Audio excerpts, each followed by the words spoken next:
संगमेर तालुक्याचा एक वेगळा इतिहास आहे. तो इतिहास विचाराचा इतिहास आहे.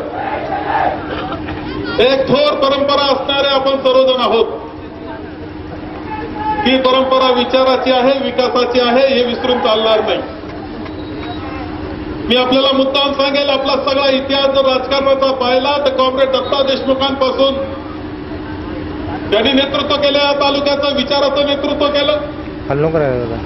या तालुक्याचं नेतृत्व आदरणीय खताळ पाटलांनी केलं, विचारानं केलं. एक प्रशासन म्हणून त्यांनी काम केलं आपल्याला दिसतं. या तालुक्याचं नेतृत्व स्वर्गीय पितृ भाऊसाहेबांनी केलं.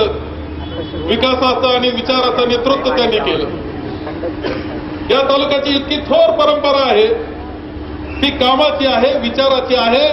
आणि म्हणून मी आत्मविश्वासाने सांगतो की महाराष्ट्रातला हा आपला अग्रेसर तालुका आहे विकासाच्या दृष्टीनं. हे कोणी नाकारू शकणार नाही.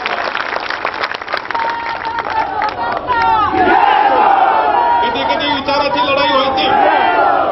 या तालुक्यात ज्या ज्या वेळेस विचाराच्या लढाया झाल्या त्यावेळेस एकामेकाविरुद्ध उभं राहण्याची पाळी आली.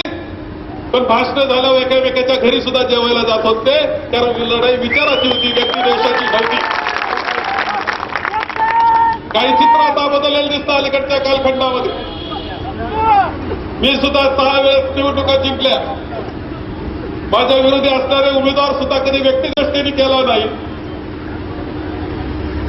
कायम नातं ठेवलं, ते विचाराचं ठेवलं, विचाराच्या मतभेदाचं ठेवलं, व्यक्तिगत मतभेदाचं कधी ठेवलं नव्हतं. परंतु आता नवी प्रवृत्ती इथे घुसलेली दिसते. आणि ती प्रवृत्ती, तिचा विचार काय आहे, तर या तालुक्याची सुसंस्कृत अशा प्रकारचं राजकारण मोडून काढायचं, इथला विकास मोडून काढायचा, हे घेऊन काही मंडळी आपल्या घुसलेली आपल्या सगळ्यांना दिसते आहे. कालचा घटना तिला फार महत्व द्यावं असं मला वाटत नाही. एक छचोर पोरग आपण काय करतो हे न समजणार, कोणावर शाई फेकतो हे न समजणार, त्याच्या डोक्यामध्ये मेंदू नाही अशा प्रकारचं,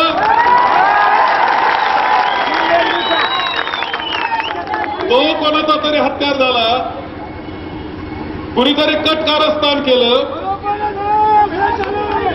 कोणीतरी कटकारस्थान केलं आणि त्याला हत्यार म्हणून पाठवलं. हे लक्षात ठेवलं पाहिजे. ते हत्यार म्हणून गेलं होतं, हत्यार होता तो महत्वाचा नाही, त्याच्या मागचा हात महत्वाचा आहे, त्याच्या मागचा मेंदू महत्वाचा आहे. आणि त्याला खेचून काढणं, तो हात कलम करणं, हे काम आपल्या सगळ्यांचं आहे. काही गोष्टी लक्षात येत आहेत, अजूनही काही गोष्टीचा तपास करावा लागेल. परंतु ती प्रवृत्ती मोडून काढण्याची जबाबदारी तुमची, आमची, सगळ्यांची, हे लक्षात घेतलं पाहिजे. मी आपल्याला सांगेल की ही सगळी प्रवृत्ती जी आहे ती काही ना काही रूपानं अलीकडच्या कालखंडामध्ये आपल्याला दिसायला लागली. आणि मी हे सांगतो की ज्यावेळेस हा विचार घेऊन आपण जातो त्यावेळेस विरोधी पक्षाचे सुद्धा विरोधी पक्षाचे राहणार नाही, ते आपल्या समवेत येतील. ही तालुक्याची परंपरा आहे. आणि म्हणून आपल्या सगळ्यांना एक गोष्ट आपल्याला या निमित्तानं करायची, येत्या काही दिवसामध्ये निवडणुकीला आपण सामोरं जातोय. आणि या निवडणुकीला सामोरं जात असताना आपल्याला आपला विचार घेऊन भक्कमपणे जायचंय. कोण हा तालुका चांगल्या पद्धतीनं शिस्तीनं इथून पुढच्या कालखंडात जाईल. आपला सहकार पहा. मी आत्मविश्वासाने सांगतो की महाराष्ट्रातला 1 नंबर आम्ही आहोत. 1 नंबरचं काम आपल्या सहकारातलं. कोणाला चॅलेंज करायचं असेल तर हरकत नाही, आम्हाला दाखवून द्या की तुम्ही 1 नंबर तरी अभ्यासू असतील तरी जाऊन या.